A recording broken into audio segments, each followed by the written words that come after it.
de las válvulas. La válvula aórtica tiene tres hojitas, ¿no?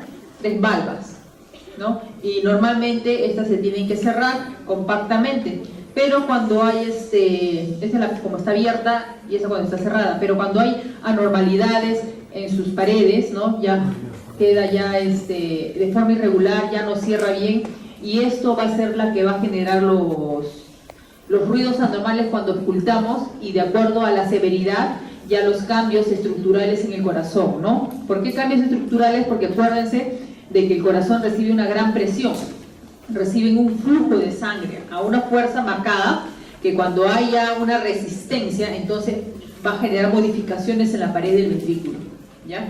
Entonces la estenosis aórtica es bastante común, ¿ya? Lo van a ver muy frecuente. La primera causa es congénita, que puede ser por válvulas bicúspides o unicúspides, o sea, estamos hablando de solo dos o una válvula. Y la otra que vemos, ¿no? La más frecuente es la calcificación degenerativa. O sea, ¿en quién? En los adultos mayores. Luego, la fiebre reumática, esto sobre todo ya en pacientes adultos, ya ahora ya no tanto porque tenemos antibióticos, y ya al contrario, hay un uso indiscriminado de antibióticos. Entonces, antes sí se veía en pacientes que tenían infecciones estreptocócicas en la garganta, ¿no? Que hacían fiebre reumática. En cambio ahora ya no lo vemos mucho. Lo que vemos ahora es la secuela, o sea, la estenosis.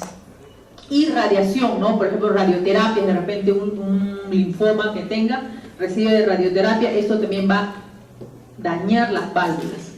Entonces, la calcificación degenerativa, ¿no? Que es lo más frecuente por los adultos mayores, ¿qué viene a ser? Como sabemos, conforme pasa nuestra vida, así como nuestros pulmones nacen limpios y rosaditos, y conforme se van contaminando con el medio ambiente, y si esto le ponen tabaco es peor, es lo mismo con nuestro endotelio. Nuestro endotelio también es nuevo cuando nacemos, con la actividad física es mucho mejor para su función, su elasticidad, pero esto ustedes le meten la comida chatarra, ¿no? Entonces todas estas grasas, sobre todo el LDL, va a inflamar las células endoteliales. Estas células endoteliales, al ser inflamadas, ¿no? Van a liberar bastantes mediadores, las interleuquinas, ¿no? Entonces van a ver que los macrófagos van a engullir LDL ya que está oxidado, ¿no? Y estos macrófagos que se van a convertir en las células espumosas, van a generar mediadores inflamatorios mediados por linfocitos T, interleuquinas 1, ¿no? Y van a hacer que los fibroblastos cambien a miofibroblastos, y estos a su vez se llenen de las placas de hidroxiapatita, ¿no? Y estos forman las placas. Entonces ya no tienes tejido muscular, ¿no? El cual cerraba con elasticidad, ¿no? Sino ya es un tejido rígido. Entonces de esta forma se da. No sé quiénes, los que han tenido alguna vez un globo, cuando lo han dejado de tiempo, está rígido, ¿no? Y si ustedes lo insuflan se rompe. Es de la misma forma, ¿ya? Entonces, vemos que hay también insuficiencias por parte congénita, ¿no? La bicúspide, ¿no? Generalmente esto lo vemos asociado, por ejemplo, al síndrome de Turner, ¿no? El cual está ligado al cromosoma X, ¿no? También vemos que es más frecuente en los varones, ¿no? Una relación 2:4 respecto a la mujer. Y normalmente la válvula bicúspide está relacionada con cardiopatías congénitas. La fisiopatología habíamos explicado, ¿no?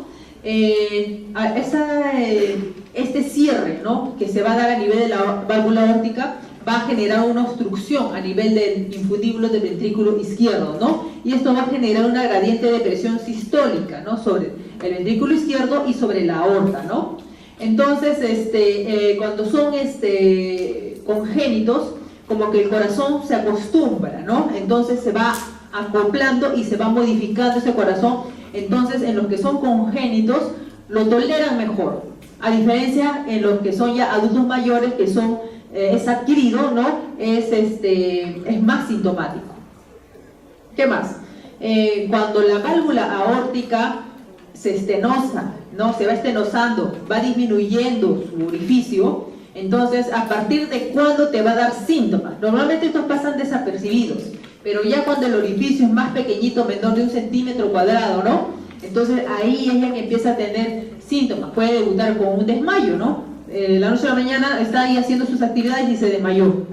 ¿no? Y entonces viene a ser uno de los diagnósticos diferenciales de síncope, ¿ya? No solamente cerebral, sino también cardíaco, y dentro de lo cardíaco, estenosis aórtica, ¿ya? Entonces, síncope, estenosis aórtica, ¿no? Entonces, hay una disminución del orificio valvular, el ventrículo izquierdo, de forma compensatoria, ha hipertrofiado su pared, ¿no? El cual va a generar presiones intraventriculares muy elevadas para poder mantener un buen volumen sistólico. ¿Qué más? Una vez que aparecen los síntomas, entonces está recomendado hacer cambio de válvula, o sea, ponerle una prótesis valvular. Ahora, las estenosis aórticas, ¿no? Normalmente van a dar síntomas en la sexta o la octava década de la vida, estamos hablando de las degenerativas, mientras que las válvulas aórticas bicúspides, o sea, las congénitas, van a dar síntomas dentro de los 10 a 20 años antes, de más joven, ¿no? ¿Qué más? Es obvio, como el orificio está pequeñito y tiene que botar bastante sangre el corazón, y esto está retenido porque hay una obstrucción, entonces esto le va a generar disnea al paciente, una disnea de esfuerzo, sobre todo cuando hace la actividad, subir las escaleras, correr, un dolor también torácico, ¿no? Y también el síncope. ¿Qué más? La disnea va a ser por elevación de la presión capilar a nivel pulmonar.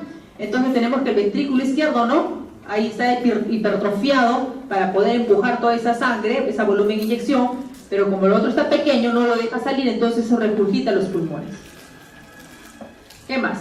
La angina de pecho se va a ver ya en las formas más avanzadas, ¿no? Y ya eso indica un desequilibrio entre las necesidades miocárdicas, ¿no? Que requiere bastante el corazón. ¿Qué más? El síncope de esfuerzo es por disminución de la presión arterial, ¿ya? En este caso va a haber una vasodilatación de los músculos durante el ejercicio, entonces va a requerir mayor irrigación, pero como hay una restricción, entonces por eso ocurre. ¿Qué más? El paciente también va a cursar con ortopnia, o sea, no va a tolerar el decúbito, va a estar sentado, va a necesitar bastantes cojines para poder descansar, va a presentar también disnea paroxística nocturna, y en casos más avanzados, edema pulmonar. ¿Qué más? Como hay regurgitación a la parte pulmonar, entonces va a haber también una hipertensión pulmonar grave, ¿no? Que va a dar, por lo tanto, una falla cardíaca derecha, ¿no? Falla cardíaca derecha, entonces hipertensión venosa central, lo cual va a dar una hepatomegalia. Entonces, en estos pacientes ustedes pueden palpar hepatomegalia, ¿ya? ¿Qué más? Como esto ya estamos hablando de ya es severo, entonces cuando el corazón se deforma, entonces ya no tienen un buen nódulo sinoauricular que dé un ritmo sinusal, entonces ya empiezan con las arritmias tipo fibrilación auricular, ¿no? Entonces cualquier tipo de anomalía estructural que se dé en corazón va a ser bien susceptible a que haya arritmias. ¿Qué más? No solamente entonces va a haber fibrilación, sino como ese corazón se deforma, también ya afecta a su compañero insuficiencia tricuspidia por deformación del corazón. ¿Qué más? La estenosis aórtica y mitral, entonces, cuando empieza la estenosis aórtica, entonces va a comprometer también posteriormente ya la tricuspidia, y eso va a hacer que haya una reducción del gasto cardíaco, ¿no? Entonces esto va a empeorar más. Al examen físico, entonces, como ya hay un daño estructural, ¿no? Podemos encontrar al paciente con fibrilación auricular, ¿no? ¿Qué más? La presión arterial va a estar dentro de los límites normales, pero en casos ya avanzados, estos pacientes cursan con hipotensión. Sus presiones normales son de 8,6, 9,6, ¿no? Y te asustan, ¿no? Pero el escucha de la frecuencia cardíaca está dentro de lo normal. No es una hipotensión con taquicardia que te está indicando que se está descompensando o hay algo, ¿no? Entonces normalmente tienen frecuencia cardíaca de 60, 70, con presiones bajas. Esa es su característica de ellos. ¿Qué más? El pulso periférico se eleva muy lentamente hasta un máximo sostenido retrasado, ¿no? Que lo llaman un pulso débil y lento, por la misma estenosis a nivel de la aorta. ¿Qué más? Podemos palpar un frémito a nivel de las arterias carotidas. Tengan que la estenosis es a nivel de la aorta, entonces irradia, ¿no? Las carotidas, que es más directo, ¿no? Sobre todo a nivel izquierdo, ¿no? Y entonces lo pueden auscultar. Entonces, este es un electrocardiograma de un paciente con fibrilación auricular, en el cual vemos que las CR son irregulares, ¿no? Ven un espacio más grande, el otro más pequeñito, y ausencia de la onda P. Entonces, a la auscultación, ¿qué podemos encontrar en los pacientes que tienen anormalidades congénitas, válvula aórtica bicúspide, ¿no? Con las cuales no están clasificadas, sino es un defecto anatómico, ¿no? Por nacimiento, entonces van a escuchar un ruido protosistólico de expulsión, ¿ya? y desaparece cuando la válvula se calcifica o se torna más rígida. Luego, conforme va incrementando la gravedad, o sea, se va reduciendo más el orificio de la válvula aórtica, entonces se va a prolongar más la sístole ventricular izquierda, y entonces el ruido que va a dar esto al momento de cerrar va a ser más grosero, ¿no? Y incluso se puede auscultar un segundo ruido más fuerte, que le llaman el desdoblamiento. Luego, el soplo característico, la clásica que siempre te preguntan en el examen de admisión si es sistólico o diastólico, es un soplo mesosistólico, ¿no? De expulsión, que comienza poco después del S1, ¿ya? Y normalmente su frecuencia es baja, es rudo y áspero, cuando se escucha más fuerte, obviamente en el segundo espacio intercostal, ¿no? Que es la localización para escuchar válvula aórtica.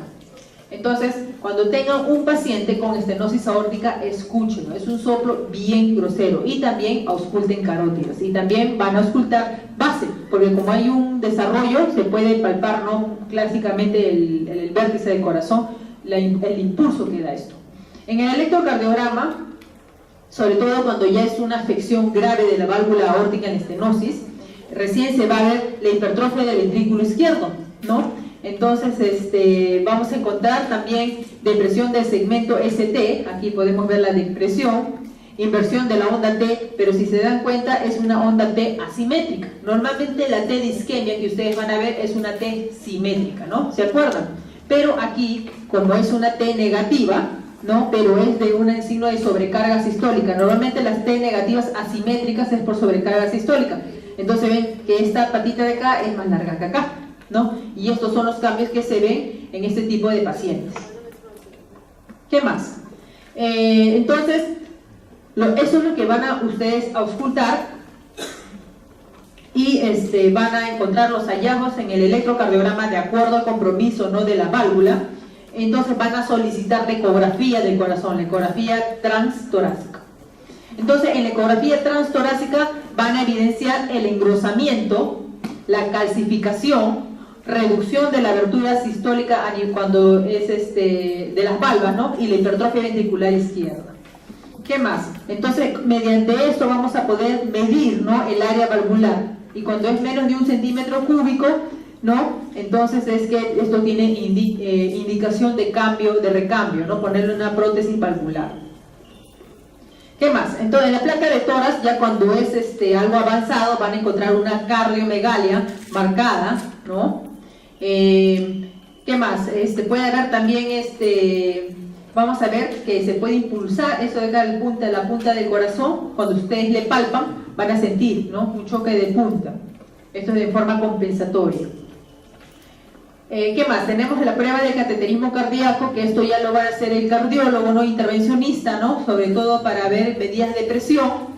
Y en quienes es útil hacer el cateterismo cardíaco, ¿no? En pacientes con enfermedad de múltiples válvulas, ¿no? Eso es para definir terapia, ¿no? ¿Qué más? En pacientes jóvenes asintomáticos sin calcificación congénita de la válvula, ¿ya? Y en pacientes en los cuales se sospecha de obstrucción del linfundíbulo ventricular izquierdo. En ellos está indicado el cateterismo cardíaco. Tratamiento médico. En estenosis aórtica grave, ¿no? Indican, hay que evitar la deshidratación, la hipovolemia, hay que evitarle que haga demasiada actividad física, porque la demanda que tiene de todo el cuerpo hace que le dije una vasodilatación y haga un síncope, se desmaya. ¿Qué más? Hay que tratar la hipertensión, ¿no? Estos pacientes pueden cursar también con enfermedad coronaria, entonces también tratarlo. Entonces hay que darle beta bloqueadores, hay que darle IECAS. La nitroglicerina es útil cuando tienen angina, ¿no? ¿Qué más? También se le puede dar estatinas, ¿no? O también la simvastatina ezetimibe, ¿no? Aunque no han demostrado, pero sobre todo para estabilización de la placa. El tratamiento quirúrgico habíamos mencionado cuando es una estenosis aórtica severa. Entonces se le hace recambio valvular, y sobre todo cuando se ve esto, cuando hay una fracción de expulsión disminuida. El tratamiento quirúrgico hay que ver, ¿no? El estado basal del paciente, porque es muy diferente que le hagas a un joven a un anciano, ¿ya? Entonces hay que ver, muchos pacientes son ancianos y hay que ver en forma general. Imaginemos que es un anciano que tiene ya falla cardíaca derecha, ¿no? Entonces va a tener ya trastornos de los factores de la coagulación porque el hígado también está afectado, ¿no? Entonces por eso se evalúa todo. Entonces hay que ver cómo está el hígado, cómo está el riñón, cómo está el pulmón, porque puede tener una hipertensión pulmonar, ¿no? Antes de hacerle un recambio valvular. La edad por sí misma no es una contraindicación de recambio valvular. O sea, si nuestro abuelo tiene 80 años y está perfecto, digamos que no tiene compromiso hepático, renal y pulmonar, se puede beneficiar de recambio valvular, ¿ya? La tasa de mortalidad depende en gran medida del estado clínico y hemodinámico preoperatorio, por eso que hacen el estudio de cateterismo. La supervivencia a los 10 años después del cambio valvular es del 60%, ¿no? Y el 30% de las válvulas protésicas muestran fracaso a los 10 años, ¿no? Habiendo que nuevamente sustituir por una nueva válvula. El problema de esto es que hay que estar, como es algo mecánico, es algo extraño, entonces es un foco para que se coagulen las cosas, ¿no? Para formar trombos. Entonces estos pacientes son anticoagulados crónicos. Entonces todos los pacientes que tienen prótesis valvulares van a ver que dentro de su medicación habitual está la warfarina, o sea, los nuevos anticoagulantes. Sobre todo hay que tener cuidado porque la warfarina, su efecto terapéutico, como que el que puede hacer daño, es muy cerca, ¿no? Entonces hay que estar monitorizando bien porque al final vienen por hemorragia, ya sea hemorragia cerebral, hematemesis, hematuria, ¿no? Entonces hay que tener bastante cuidado con la warfarina. La valvuloplastia aórtica percutánea con globo, ¿no? O sea, ya esto es una técnica menos invasiva, ¿no? Indicada en niños y en adultos jóvenes, sobre todo con estenosis aórtica no calcificada. Mira, acá está la indicación, no calcificada. No se utiliza en adultos con estenosis aórtica calcificada grave por el índice elevado de fracaso, ¿ya? ¿Qué más? El reemplazo percutáneo de válvula aórtica, ¿no? Entonces le implantan la nueva prótesis, ¿no? El cual lo hacen por una vía, por ejemplo, le pueden poner normalmente por la femoral, ¿no? Acá entran con estos dispositivos, entran por la femoral y llegan directo, ascienden y es menos traumático, ¿no? Que antes era cirugía abierta, abrían el tórax, ¿no? Entonces eso se puede encontrar todavía ustedes en los pacientes más antiguos, ¿no? Cuando le toman la placa de tórax ven unos metales ahí en cruz, y ese es de la toracotomía, que han puesto los metales para cerrar. Pero ahora ya ha avanzado la ciencia, entran no por cateterismo, ¿no? Por la femoral, y ya le ponen la prótesis, es mucho mejor. La tasa de éxito es un 90% y la función de la prótesis a mediano plazo es excelente. Entonces esas son las medicinas. Entonces este es un cuadro algorítmico, ¿no? Sobre todo de la estenosis aórtica grave, ¿no? En el cual nos indica cómo debemos valorar, ¿no? De acuerdo a si el paciente tiene síntomas o no tiene síntomas y a los exámenes de ayuda diagnóstica para poder indicar si requiere o no una sustitución quirúrgica de la válvula aórtica. Aquí tenemos, ¿no? Los estadios, ¿no? De estenosis aórtica que está descrito de acuerdo, ¿no? Al compromiso de la válvula. Luego, estos sobre todo son medidas que van con estudios, ¿no? De ecocardiografía transtorácica. Tenemos, mira, más clasificaciones de estenosis aórtica valvular, más estadios, ¿no? Las definiciones, ¿no? Y el compromiso anatómico de la válvula. Pero bueno, para que sepan cómo son las clasificaciones, todo esto con monitoreo hemodinámico, tanto, o sea, he sacado tanto con la ecocardio trans y con el cateterismo, para poder medir todo eso y poder clasificar al paciente. Entonces la estenosis aórtica es frecuente y el paciente les va a venir por desmayo. Como dijo el doctor Aviles, le ponen el estetoscopio en el corazón y van a escuchar un soplo grosero. Luego de la estenosis tenemos la insuficiencia. Entonces estenosis es que esté cerrado, mientras que la insuficiencia es la incapacidad de la válvula de cerrar bien, ¿no? Entonces no cierra bien, entonces se regresa. ¿Por qué es causado? Puede ser también por la misma etiología congénita de la misma válvula bicúspide, puede ser también una endocarditis infecciosa, que eso sí es común, que lo vemos bastante frecuente, secuela de fiebre reumática, que sea de causa mixomatosa, o sea un prolapso, que sea traumática, causada por sífilis, espondilitis esquilosante, ¿no? En este caso vamos a tener el otro cortejo, ¿no? El ortocortejo clínico, que en este caso si es espondilitis anquilosante es un paciente varón con dolor, ¿no? Con artralgia, sobre todo de tipo central y jóvenes. ¿Qué más? Enfermedades de la raíz aórtica, o sea que comprometen la aorta, también te pueden hacer una insuficiencia de la válvula aórtica, como disección aórtica, degeneración de la capa media en síndrome de Marfan, ¿no? También una ortitis y la misma hipertensión.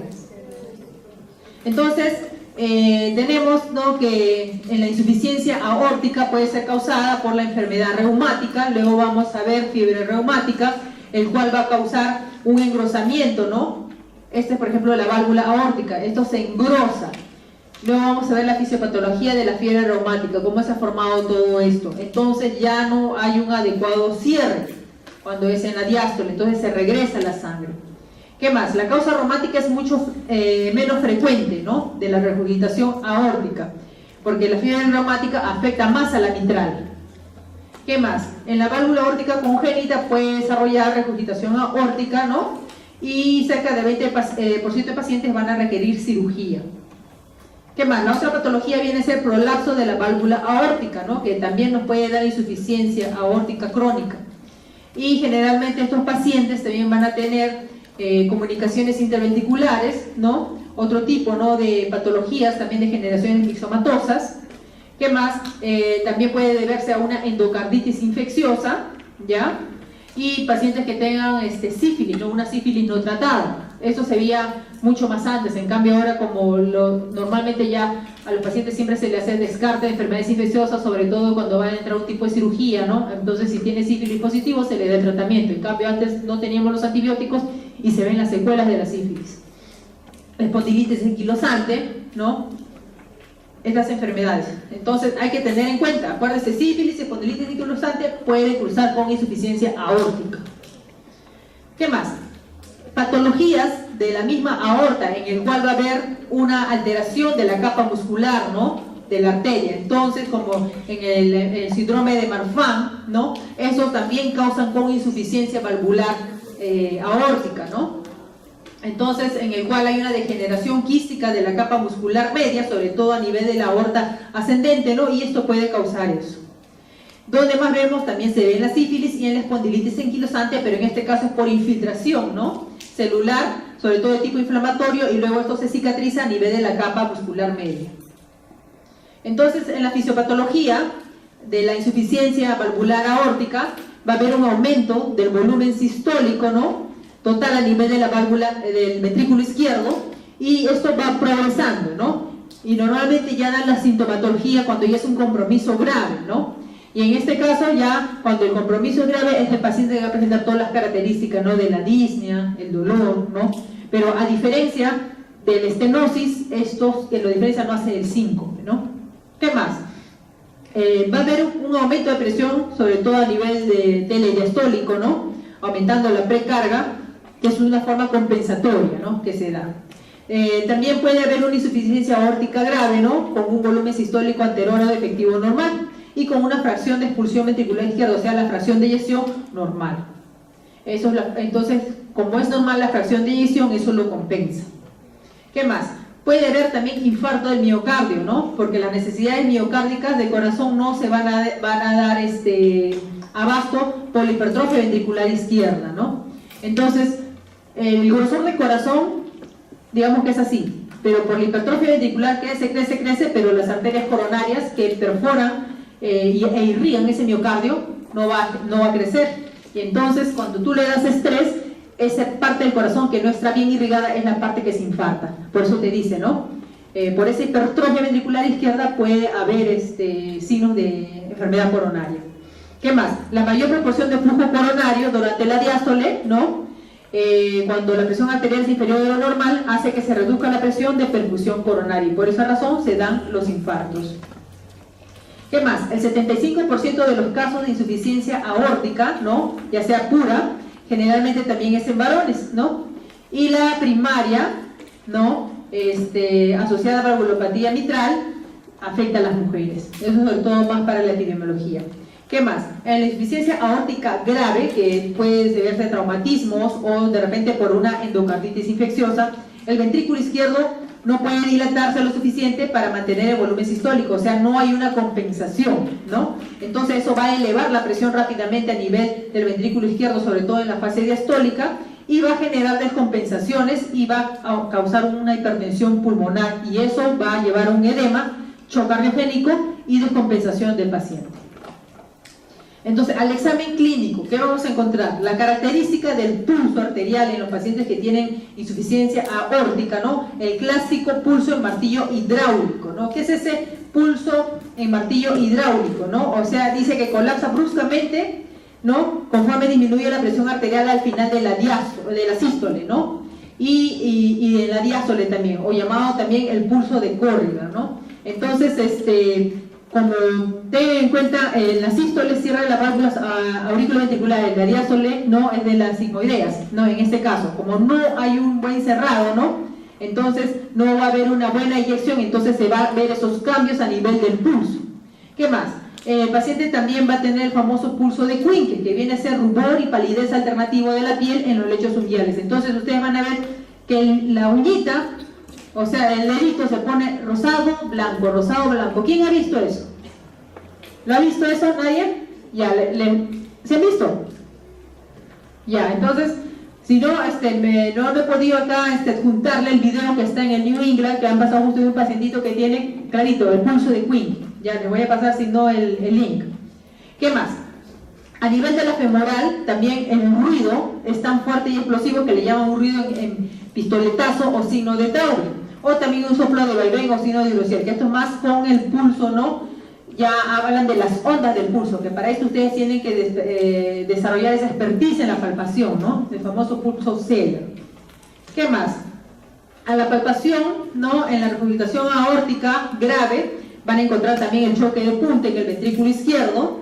¿Qué más? Pueden palpar también frémito, ¿no? Y en la regurgitación aórtica pura o ya sea combinada, estamos hablando de aórtica, estenosis aórtica con insuficiencia aórtica, pueden encontrar el pulso en mitro, pulso biferias, ¿no? Que vienen a ser dos ondas sistólicas, ¿no?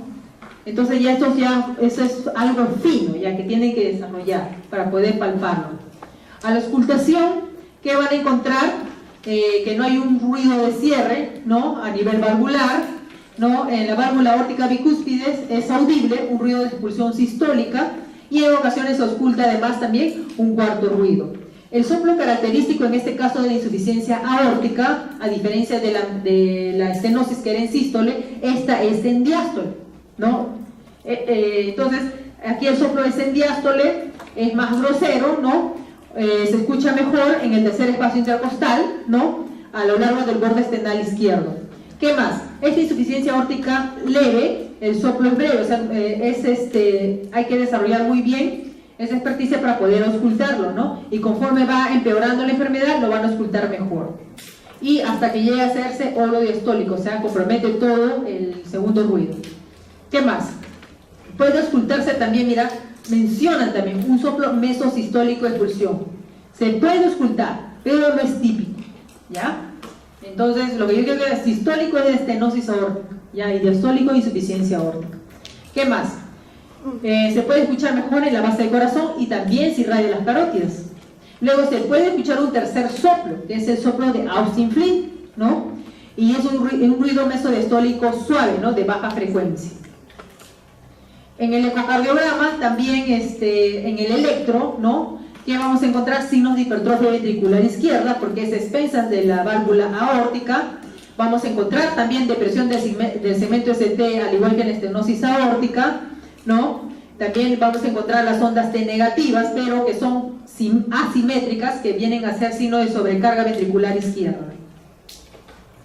En el ecocardiograma transtorácico, entonces vamos a encontrar, ¿no? Ya cambios, ¿no? De la válvula aórtica, en el cual vamos a ver que no cierra bien. Entonces el cardiólogo ve como la sangre regurgita, o sea, no debería caer, pero cae porque esa válvula no cierra bien. Se va a encontrar un aleteo diastólico rápido de alta frecuencia y este estudio va a permitir identificar la causa, ¿no? De la regurgitación aórtica, ¿no? Sobre todo cuando tienen anormalidades a nivel del anillo o a nivel de raíz aórtico, que en este caso, si el paciente tenga una disección aórtica o otro, te va a poder ayudar mejor. En la radiografía de tórax también podemos encontrar, ya cuando es la regurgitación grave, una cardiomegalia con el vértice desplazado hacia abajo y hacia la izquierda, ¿no? Si por ahora tiene compromiso de la aorta, habíamos visto que tenemos eso en Marfan, que lo tenemos en sífilis, ¿no? Entonces va a tener acá la parte superior del mediastino, en la placa torácica, más ensanchada. Cateterismo cardíaco en la angiografía, ¿no? Solo cuando sea necesario, ¿no? Y sobre todo para confirmar, ¿no?, los compromisos volumétricos que hay a nivel del ventrículo izquierdo. La angiografía coronaria se realiza de manera sistemática en pacientes que van a ser sometidos a cirugía. El tratamiento de la insuficiencia aórtica en la aguda grave puede responder muy bien a diuréticos intravenosos, a vasodilatadores como el nitroprusiato, ¿no? Pero la estabilización suele ser de corta duración, ¿no? Y está indicado cirugía. Al igual que la otra, cirugía cuando es estenosis severa menor de 0.5, aquí también, cuando estamos hablando ya de grave severa, ¿no? Cirugía. Está contraindicado el globo de contrapulsación aórtica. ¿Por qué está contraindicado el globo? ¿Saben por qué? El globo de contrapulsación aórtica, a diferencia del otro que se lo mandaba, porque tengan en cuenta que puede tener patología a nivel de la aorta. Esa capa muscular media está dañada, entonces puede reventarlo. O sea, lo pueden matar al paciente. Por eso dice, está contraindicado. Ya hizo esta pregunta, les preguntan en el examen de admisión. Contraindicado el globo de contrapulsación en la insuficiencia aórtica. ¿Qué más? Evitar beta bloqueadores, porque vas a reducir más el gasto cardíaco. ¿Qué más? La cirugía es usualmente necesaria a las 24 horas ya del diagnóstico. ¿Qué más? En los crónicos que ya toleran, ¿no? Digamos que su pobre corazón se ha transformado, ya es una bolsa, digamos, que ha tratado de compensar estos daños, va a haber una disnea o intolerancia a los esfuerzos, responde bien a diuréticos, a vasodilatadores, al IECA, ¿no? ¿Qué más? La cirugía puede realizarse en circunstancias más controladas, como el corazón ya está deforme, va a cursar con arritmias, ¿no? Luego esto lo va a hacer susceptible a infecciones sistémicas, ¿no? ¿Qué más? Entonces estos pacientes hay que estar controlándolos frecuentemente. La nitroglicerina, los nitratos que son vasodilatadores van a ayudar en pacientes que tienen dolor anginoso, ¿no? Habíamos mencionado por qué razón va a tener el dolor anginoso. En los pacientes que tienen aortitis sifilítica, en el cual está dilatado, ¿no?, la raíz aórtica, ¿no?, hay que darle tratamiento con penicilinas, ¿no? Antagonistas, beta bloqueadores y bloqueadores de los receptores de angiotensina, los sartán, también va a disminuir el crecimiento de la raíz aórtica, ¿sí? Sobre todo también en pacientes que tienen Marfan, que también tienen la misma patología aquí, que es dilatación de la raíz aórtica. El tratamiento quirúrgico. ¿Cuándo está indicado el tratamiento quirúrgico? Cuando hay disfunción ya del miocardio e insuficiencia aórtica crónica. ¿Qué más?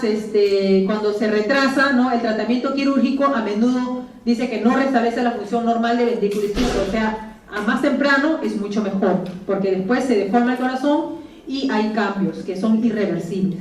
¿Qué más? El seguimiento que se debe hacer a este tipo de pacientes es un seguimiento estrecho, o sea, cada 6 meses hay que estar controlándolo, ¿no? Y la operación puede diferirse siempre que el paciente permanezca asintomático y conserve una buena fracción de eyección, ¿ya? ¿Qué más? La operación puede llevarse a cabo en pacientes asintomáticos, ¿no?, con regurgitación aórtica grave y difusión ventricular isquémica grave, definida como una fracción de eyección menor de 50%, ¿ya? Entonces, en esos casos sí puede darse la cirugía en pacientes asintomáticos. ¿Qué más? Los pacientes con insuficiencia aórtica grave, sin indicación para operación, deben ser vigilados por medio de estudios clínicos, ecocardiográficos, cada 3 a 12 meses. Eso ya es a criterio clínico. Entonces, acá tenemos un paciente con síndrome de Marfan. Entonces, en un paciente con síndrome de Marfan, ya saben ustedes en qué sospechar, qué patologías cardíacas, dilatación de aorta, insuficiencia aórtica, al igual que si tienen un Turner, ¿no?, la estenosis aórtica. Entonces, son enfermedades ya congénitas que usted ya ve eso ya, corazón. Es como si tiene diabetes, tengo que ver retinopatía diabética, nefropatía diabética, enfermedad coronaria, es lo mismo acá. Entonces, el paciente que tiene su Marfan, ¿no?, van a ver su aranodactilia, los dedos bien largos, ¿no?, como tienen esa hiperlaxitud. El doctor les había mencionado, su pectus excavatum, ¿no? Entonces, este es otro también algoritmo en el cual les mencionan, ¿no?, cómo evaluar, ¿no?, la insuficiencia aórtica grave, estamos hablando, ya la grave cuando ya tiene compromiso de la fracción e eyección ventricular izquierda, ¿no? cuando está indicado ya la cirugía y los controles. Entonces, esta es la cirugía que le hacen a los pacientes, ¿no?, que tienen regurgitación aórtica grave. Entonces, valvulopatía aórtica lo van a ver frecuentemente, lo más frecuente en estenosis, y les va a llegar a la emergencia por un desmayo, un síncope. Entonces, piense siempre dentro de su diagnóstico diferenciales. Síncope no solamente es hipotensión o causa cerebral, sino también cardíaca, y dentro de la cardíaca tenemos varios, desde las arritmias hasta valvulopatías, ¿ya? Y dentro de las valvulopatías, estenosis aórtica. Ahora vamos a ver un tema muy bonito, la fiebre reumática, el cual ya ustedes están viendo ya las secuelas, ¿no? O sea, ¿de qué estoy hablando en secuelas? Ya en la lesión a nivel cardíaco, porque ahora ya como a todo le dan antibióticos, ya un mal uso de antibióticos y hay una resistencia bacteriana, ya lo vemos menos frecuente. ¿Qué es la fiebre reumática? La fiebre reumática viene a ser una reacción, ¿no?, de nuestro organismo, ¿no?, en sí, frente al Streptococcus, o una infección, ¿no?, estreptocócica de grupo A de Landsfield. Entonces mi organismo genera, ¿no?, mi respuesta inmune frente a este antígeno, ¿no?, del estreptococo, ¿no?, para encapsularlo y anular la lesión, anular la infección. Pero desgraciadamente ciertas personas no reaccionan de esa forma. Entonces hay factores, ya sea factor del estreptococo, qué tipo de cepa será, factor de mi persona, que mi inmunidad esté deficiente en algo, o sea, tenga demasiado en algo, ¿no?, los medios ambientales que hacen de que este complejo inmune reactivo a ese antígeno no solamente vaya contra el antígeno, la proteína del estreptococo, sino va contra todo mi cuerpo. Entonces esa es la fiebre reumática. Es la reacción de autoinmune de mi cuerpo frente a ese antígeno que reconoce mis células también como que lesionan. Entonces, esta no solamente va a afectar el corazón, que el corazón lo afecta endocardio, miocardio, pericardio, las tres capas, sino va a afectar articulaciones, va a afectar riñón, va a afectar cerebro, va a afectar la piel. Entonces, por eso es una enfermedad multiorgánica, de reacción tipo autoinmunitaria, por estreptococos del grupo A de Landsfield. ¿Qué más?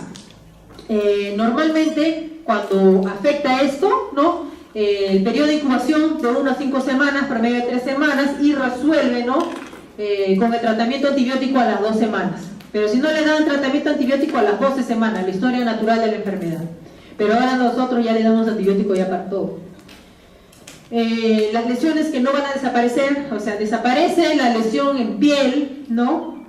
Pero la lesión a nivel del corazón, esa sí no va a desaparecer. Y ya lo estamos viendo en los 60 años, los 70, o sea, eso ustedes sí lo van a ver.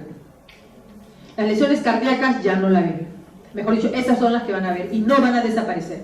Entonces, el paciente viene por dolor de garganta, ¿no?, una faringitis, y le encuentran, ¿no?, las glándulas, las amígdalas bien hipertróficas con sus placas blanquecinas, una infección estreptocócica. Entonces ahora ya le dan su antibiótico, le dan su penicilina benzatínica, ya está. Y excelente, nos mataron al estreptococo. Pero antes no teníamos penicilina, y entonces nuestros pobres pacientes ya desarrollaban la fiebre reumática. Venían con afección articular, y afección cardíaca, el caso severo, ¿no?, la corea, que lo vamos a ver ahora. Epidemiología, más a niños entre 5 a 14 años, esto ya no lo van a ver ahora, es poco frecuente, ¿no?, por todo lo que tenemos, todo el arsenal terapéutico que tenemos. Los episodios iniciales se volvieron menos comunes en adolescentes mayores y en adultos jóvenes, ¿no?, siendo inusual en más de 30 años, ¿no? En cambio, los episodios recurrentes siguen siendo relativamente comunes en adolescentes y adultos jóvenes. Mencionan que no hay una relación clara respecto al género, ¿no?, pero se ha visto que la cardiopatía reumática se ve más frecuente en mujeres. Entonces, cardiopatía reumática, ¿no?, va a afectar la válvula mitral. Tiene una gran afinidad por la válvula mitral. Entonces, la patogenia es factor germen, que cuántas cepas tenga variada, no lo sé qué serotipo sea, el factor hospedador. Entonces se ha visto, ¿no?, que el estreptococo del grupo A de Landsfield, los serotipos que están relacionados básicamente son estos que están acá, ¿no?, del 1 al 29, estos de aquí, ¿no?, y los factores relacionados al hospedador, se dice que el 3 a 6% de la población es susceptible a desarrollar la fiebre reumática, ¿no?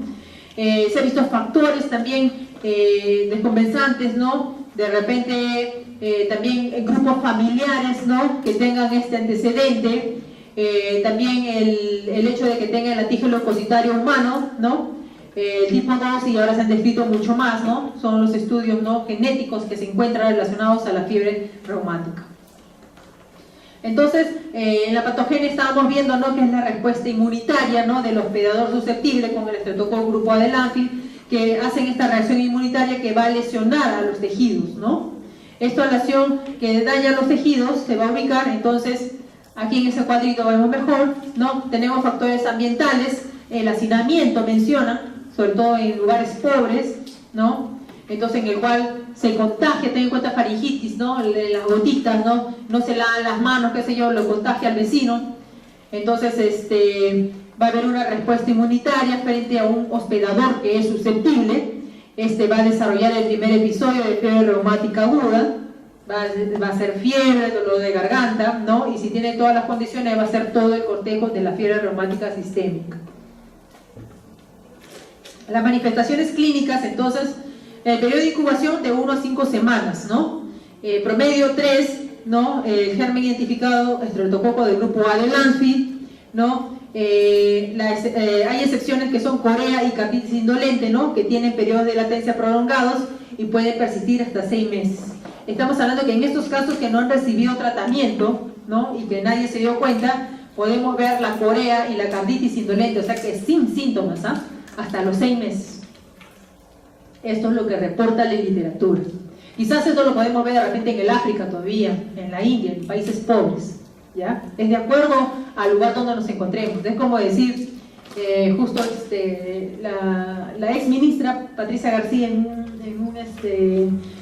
un seminario que estaba dando, ¿no?, la llamaron de Suiza, ¿no?, porque justo habían tenido un cuadro de un paciente que venía con tuberculosis, ¿no?, importado, y era peruano, ¿no? Entonces ellos no saben cómo tratar la tuberculosis, porque nunca en su vida lo han visto, ¿no? Entonces, de acuerdo a su epidemiología, de dónde viene, ¿no? Entonces ya nosotros no lo vemos, pero yo no sé de repente ustedes a dónde se vayan, ¿no?, y lo van a encontrar, y toda la historia.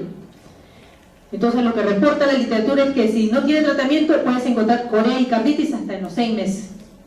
La presentación más clínica por el cual viene el paciente, aparte del dolor de garganta, o tuvo el antecedente, o sea, ahí les viene a ustedes con fiebre y dolor de articulaciones, y de repente ustedes les sacan la historia, no, estuve con infección de la garganta, no sé, hace 2 semanas, ¿no? Entonces, pero ellos vienen por poliartritis y fiebre.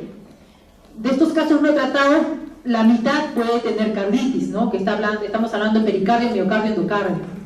¿Qué más? La prevalencia de corea es menos del 2%, pero se puede ver hasta el 30%. Eritema marginal, o lesiones en piel, de estos de acá, que ven alrededor, y nódulos subcutáneos. Son raros, pero pueden presentarse. Dentro de las manifestaciones cardíacas, el 60% hace cardiopatía reumática. Como les mencioné, afecta a endocardio, pericardio, miocardio, ¿no? Pero al final, donde se localiza es en las válvulas, y donde afectan más es en la mitral. También afecta a la aórtica, ¿ya? Pero es poco frecuente. Ya conforme pasan los años, ¿no?, como ya la válvula queda lesionada, ¿no?, entonces con este flujo de sangre, tengan en cuenta que el flujo que hay en nuestro corazón es fuerte, y ya esa válvula lesionada la sigue rompiendo, la sigue mellando, y eso genera pues regeneración celular, ¿no? Entonces se va deformando más esa válvula. Entonces conforme pasan los años, ¿no?, ya va a haber cicatrización, calcificación y al final una estenosis. ¿Qué más? La pericarditis produce fricción o un derrame pequeño, y lo podemos ver por ecocardio, y va a generar un dolor torácico. ¿Qué más? Como esto también afecta a todo el corazón, también va a afectar nuestro sistema eléctrico, ¿no?, de conducción eléctrica. Entonces va a haber también arritmias, ¿no? Puede haber bloqueo AV de primer grado o un bloqueo avanzado. Entonces, esto es en el ecocardiograma transtorácico, ¿no? Entonces nos menciona cómo la válvula mitral está más gruesa, ¿no?, está afectada por la fiebre reumática. Dolores articulares, que es por lo que viene el paciente. Viene, me duele la muñeca, me duele la rodilla, me duele la columna, todo le duele, y fiebre, ¿no? Pero ya tiene su compromiso cardíaco. Entonces es un paciente que viene poliartritis. Siempre cuando ustedes estudian dolor articular o el paciente le viene por dolor articular, tenemos toda una gama dentro de no diferenciales que tienen que diferenciar entre monoartritis o poliartritis, porque tienen una un listado gigante de enfermedades. Entonces, esto te está diciendo que es una poliartritis. ¿Ya? Esta es una poliartritis, ¿no? Con todos los signos cardinales de inflamación, dolor, calor, edema, hiperemia. ¿Qué más? La artritis típica, que es migratoria, o sea, se desplaza de una en otra, ¿no? En horas, afecta rodilla, tobillo, cadera, codo, es asimétrica, el dolor es intenso, tanto así que lo postra en cama. Se puede dar un caso de monoartritis aséptica, ¿no? Que es una manifestación de fiebre reumática aguda, y responde muy bien al ácido acetilsalicílico, ¿no? Y también a otros antiinflamatorios no esteroideos. La corea son estos movimientos anormales, que torce su cuellito, su manito la torce para allá, camina medio saltando. Esa es la corea de Seidenberg, ¿no? Esta es una afectación ya de tipo neurológica, ¿no? Severa, ¿no? Que antes se veía, ¿no? Y entonces se estudia qué se le puede dar, porque esta es una reacción autoinmune. Entonces estaban incluso el estudio de inmunoglobulina, ¿no? Darling.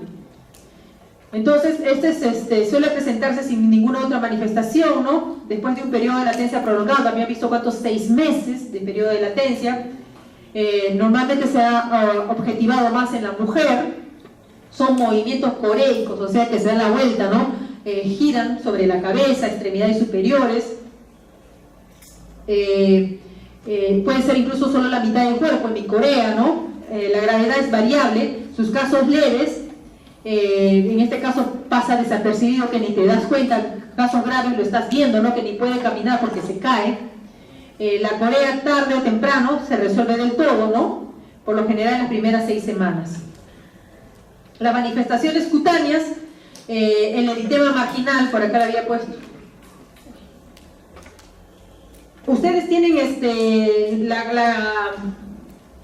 lo que le ha dado el doctor, porque había puesto más fotos de la lesión dérmica, no.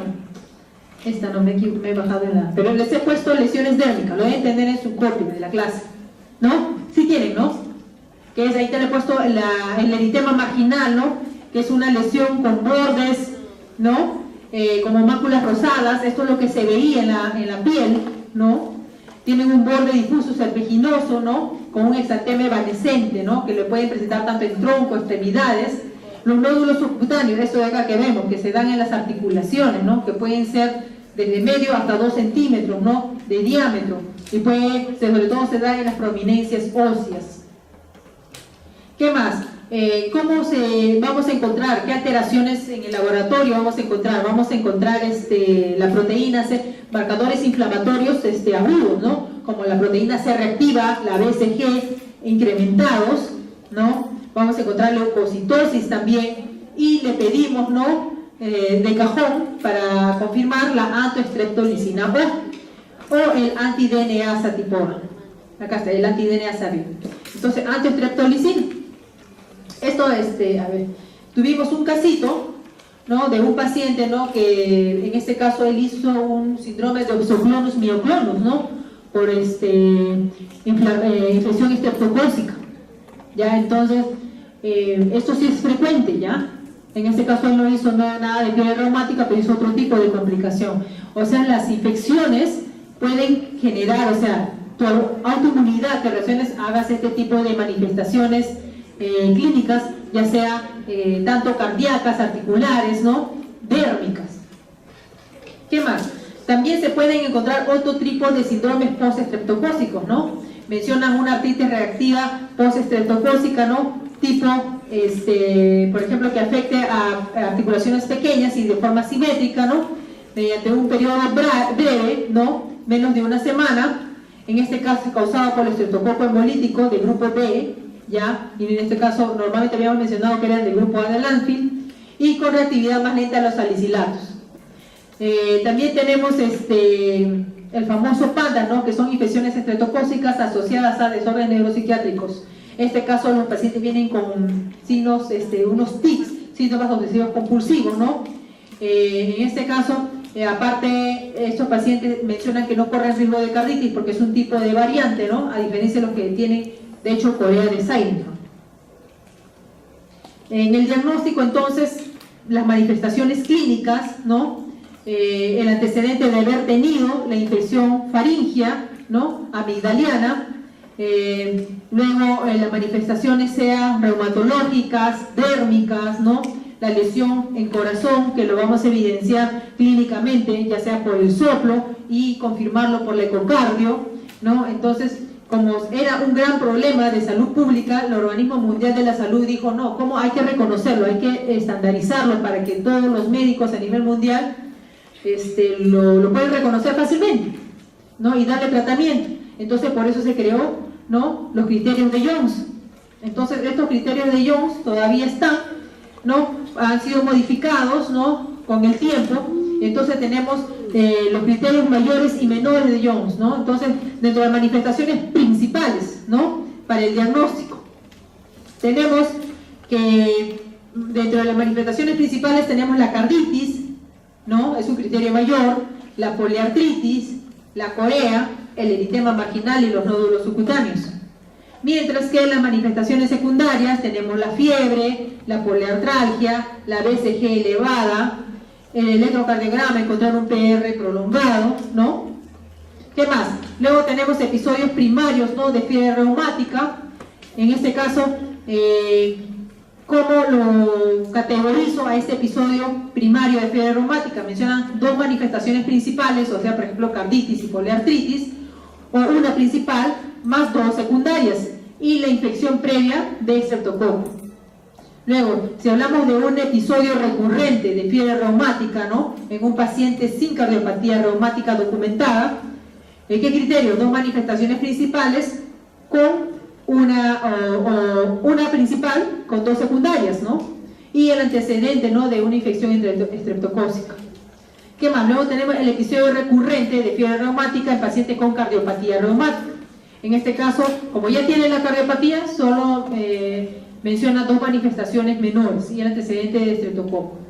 Ahora, cuando ya tiene corea, ¿no?, corea reumática, es obvio que tiene de carditis también. Entonces, ya no requiere criterios de secundario, ¿no?, porque ya lo estamos evidenciando. Ahora, por ecocardio, que vemos que nosotros encontremos lesiones valvulares crónicas, ¿no? Tampoco ya requiere otra cosa más para confirmar, ¿ya? Luego, ¿qué datos respaldan la infección estreptocócica, ¿no?, en estos últimos 45 días? El que tengas, ¿no?, positividad del antiestreptolicina O, ¿no?, o el antiDNasa, el cultivo faríngeo positivo para estreptococo, prueba de antígeno rápido para estreptococo y una fiebre escarlatina reciente. Tratamiento. El tratamiento de elección para estreptococo, penicilina. Penicilina. Ya, acuérdense, penicilina. Pregunta de examen de admisión. Todos han de recibir tratamiento antibiótico. La penicilina es el fármaco de elección. Vía oral tenemos la fenoximetilpenicilina, 500 miligramos, ¿no?, dado en niños, o la moxicilina, pero idealmente la penicilina G benzatínica. Para el dolor, para las artralgias, la aspirina, que es el ácido salicílico, o los antiinflamatorios no esteroideos, ¿no?, a grandes dosis, ¿no?, aquí está la dosis mencionada.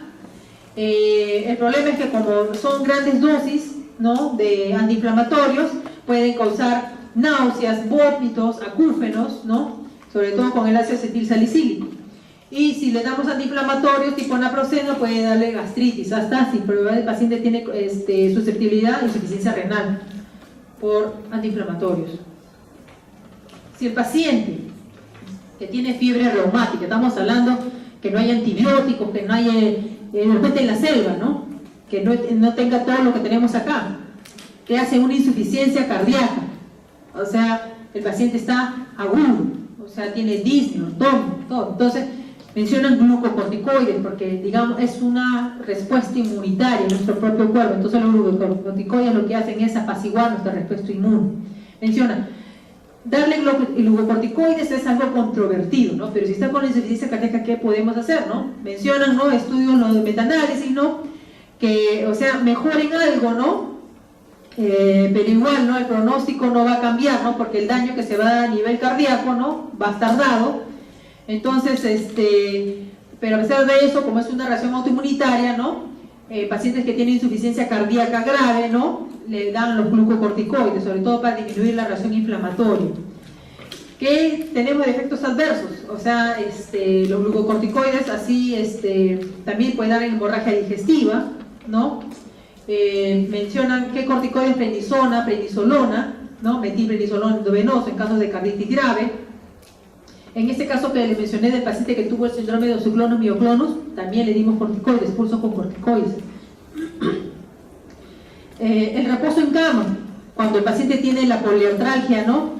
Es tan intensa que no lo deja caminar, ¿no? Entonces en esa razón ya se va a la cama, ¿no? Por esa razón. O que tenga también insuficiencia cardíaca. Los pacientes que tienen corea, ¿no? Dicen que las leves de repente ni la puedes notar, pero ya las graves vas a ver el movimiento hemicoreico, que ni siquiera le permite estar de pie porque se pueden caer. En estos casos hay que darle carbamazepina, valproato de sodio, también se puede dar aloperidol, ¿no? También se le puede dar inmunoglobulina intravenosa, ¿no? Aunque no está demostrado, ¿no? Entonces, el tratamiento, ¿no? Vamos a ver de la fiebre reumática, ¿no? Entonces, ante una sospecha, ¿no? De paciente que tenga con fiebre reumática, hay que hacerle el estudio de un hemograma para ver la leucocitosis, la BCG y la PCR la vas a encontrar elevada. Hay que cultivar, cultivo faríngeo, hemocultivo, ¿no? Si hay fiebre, en el electrocardiograma podemos encontrar prolongación del PR, en la placa de tórax y por ¿no? Hay compromiso ya más severo, ¿no?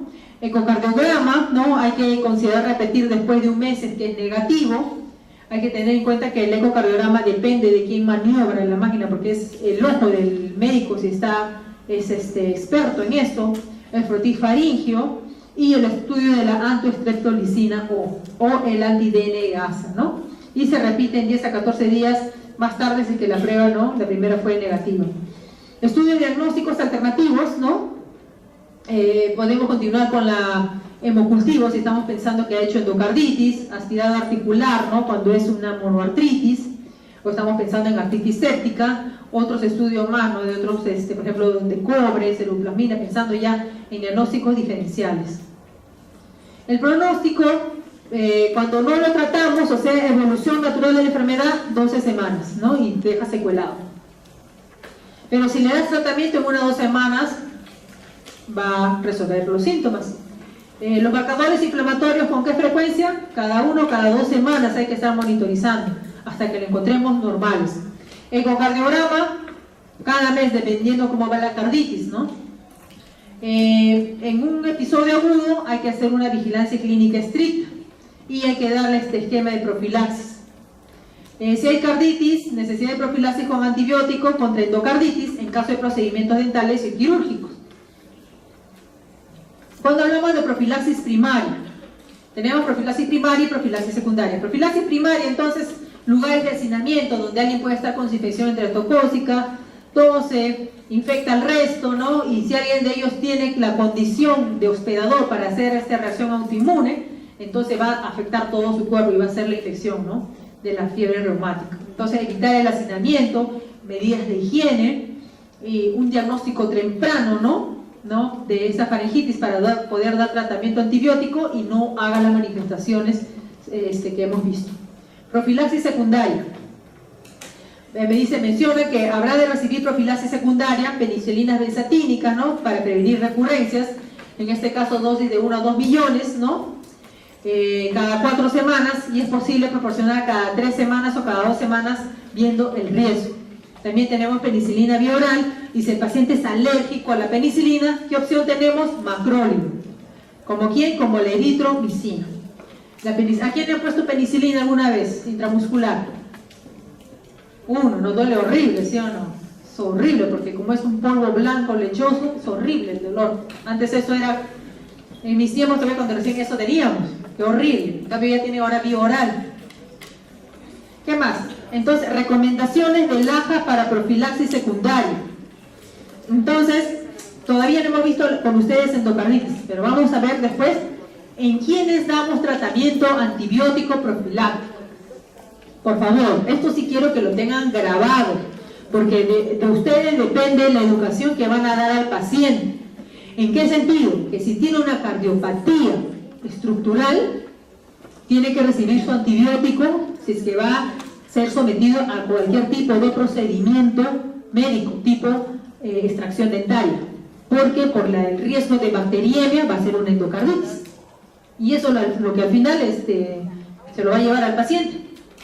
Entonces, profilaxis secundaria en pacientes con fiebre reumática sin carditis, o sea que no haya afectado las válvulas. Hay que darle profilaxis durante 5 años, después del último episodio, o hasta los 21 años de edad. Menciona el tiempo que sea más prolongado. ¿Qué más? Fiebre reumática con carditis, pero sin valvulopatía residual, hay que darle el tratamiento antibiótico durante 10 años, desde el último episodio. O sea, si le dio a los 10 años, más 10 años, 20 años, ¿no? O si no, hasta los 21 años de edad, el que sea más prolongado. Por ejemplo, si ha tenido 15 años y le damos más 10 años, sería 25, ¿no? O hasta los 21 años. Entonces, lo que es más largo, obviamente, el de 25. Tomo de 10 años. No sé si me dejo entender. ¿Ya? Entonces, hay que darle el periodo que sea más largo del tratamiento antibiótico. Porque como estos tienen daño estructural, van a hacer endocarditis infecciosa de cualquier punto que tenga la infección, ¿no? De donde venga, sea, no sé, le hacen una endoscopía con extracción de pólipos, hace bacteriemia y hace su endocarditis por Streptococcus bovis. ¿Ya? ¿Qué más? Fiebre reumática con valvulopatía persistente, o sea, eso es más severo, ¿no? Entonces hay que darle durante 10 años, posterior al último episodio, o hasta los 40 años de edad, imagínense, más largo todavía. ¿Por qué? Eso pone el riesgo de endocarditis bacteriana. Por ejemplo, tuve un caso de un paciente, ¿no?, que venía por su lumbalgia, ¿no? El dolor lumbar era tanto que lo llevó a postrar en la cama. Entonces se le tomó su resonancia y tenía afectada desde L1 hasta L5 una espondilodicitis, afección de discos intervertebrales más vértebra. Se le hizo todo el estudio, ¿ya? Y porque había en él también sospecha, como tenía una anemia ferropénica, ¿no? Había sospecha que también pueda tener una neoplasia de colon, ¿no? Al final no había nada, ¿no? Pero él sí tenía una estenosis aórtica severa. Estenosis aórtica, el cual ya le he hecho ya también hipertensión pulmonar. Entonces el señor ya tenía una valvulopatía, ¿no?, de base. Entonces hemos buscado cuál ha sido el foco infeccioso que lo hizo llevar a esta bacteriemia, que obviamente no hizo una endocarditis, porque le hicimos un ecocardio transesofágica, que es más fidedigno para ver mejor las válvulas. No encontramos daño valvular, pero es obvio que tuvo la bacteriemia para haberse depositado este germen a nivel de la columna, y porque tuvimos el hemocultivo positivo para Streptococcus mitis, que es de cavidad oral, y el único dato que sacamos fue de que se había hecho su profilaxis dentaria, ¿no?